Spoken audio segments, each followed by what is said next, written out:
Okay, now we are coming to the second part of the any good QMS. Okay, a good QMS, which is a good quality management system. Okay, second part, the quality assurance bit. Many of us actually think of quality assurance as a product. For example, ISO, for example, SIRIM, for example, any of the what we call commercial type of quality assurance product. So we take it like a chop, like a stamp, a stamp that when you put on this particular stamp on the product itself, it will give all the buyer or the client a kind of confidence. And they call this confidence quality assurance. And how true is that? A lot of time when we look at logos like branding, if you say by like, there's always a very famous uh, assumptions that, Toyota and Honda, Toyota cars are very, very less maintenance compared to Honda car. Honda car a little bit more elegant. They need a lot more care and love, and but whereas Toyota cars are actually very, very strong. They have very good performance, they're very high durability and very minimal maintenance, you see. So you see the name of this particular car or logo or what it represents, the branding, has become quality assurance. So many of us, whether we are in civil engineering, whether we are in manufacturing, whether we're in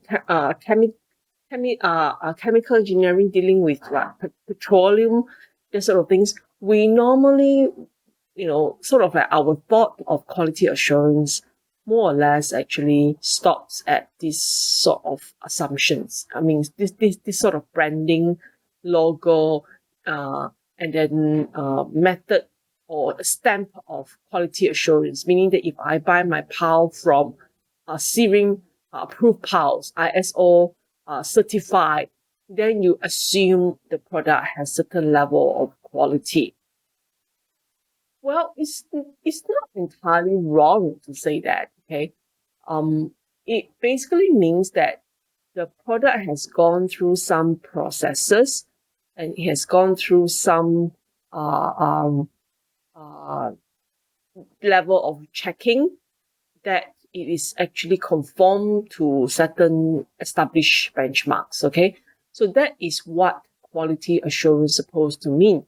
It means that when you buy a pair of Nike shoes or buy a pair of Adidas shoes, or when you buy very high high branding, they are being made in a very special way, like let's say, like shoes, for example, leather goods, for example, when you buy certain brands, then they will tell you that, oh, we have like one sewer or one tailor or one person make one pair of shoes in 1 year, or one bag in 1 year with one craftsman, doing that, and then they will cut strictly according to this is the standard. They will do it like this, like this. They will have a certain way of checking whether it's conforming to the desired benchmarks before the product is being given to you in your hands. So therefore, when you receive it, the brand actually signifies all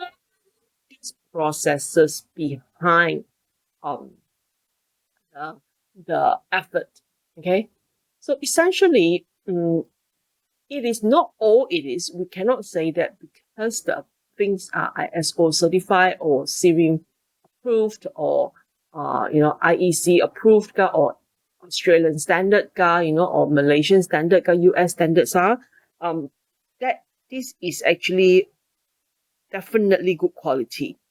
Okay, we will still have problems. We'll still have problems, but what we should learn from this message is actually the company, the organization, carrying out the designing the product all the way to constructing the product to delivery of the product, actually look at the processes, there are processes within the whole delivery processes, the activities, the task, the resources.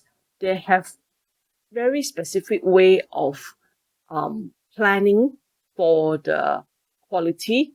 They are very clear about the objectives of each of the quality objective or the desired level of excellence that it is required from the particular activities or the product or subcomponents or components of the product or the resources. They have very specific what we call very specific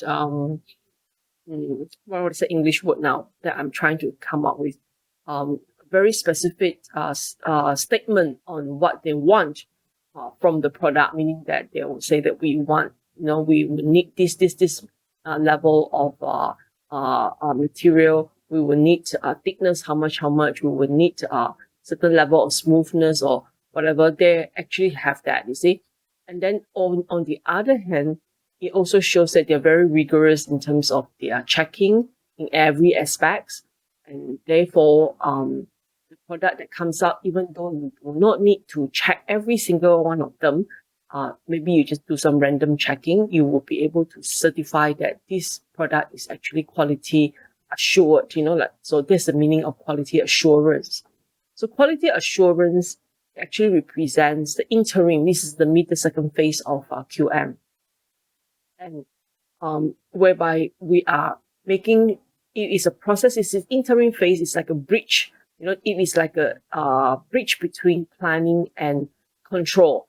So here, you made provision for the desired quality level to be achieved, it will also list down the resources required. And it will also list down what is the kind of data collection system, or machineries or equipment or systems that are required to collect data, so that we know that this particular information, the products, the product line or whatever that we are constructing are actually conforming to or non-conforming to a certain benchmark, you see. So it is a collective of activities, it's a collective of activities.